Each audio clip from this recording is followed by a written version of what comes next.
Hi guys! So yan, I was showing my beads. Tsaka yun nga, yung plano ko na mag-reset ng craft room, mag-arrange.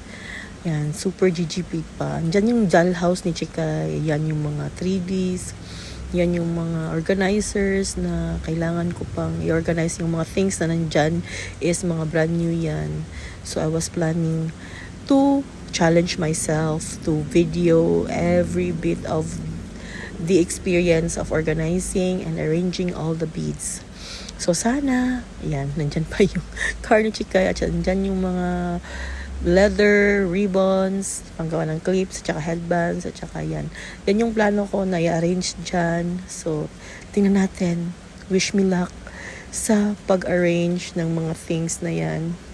Sana ma-fulfill at matapos ko. Ayan yung mga Pinoy snacks na mga trinkets na plano kong consign sa mga stores at i-display ko doon sa store ng friend ko. Bye-bye!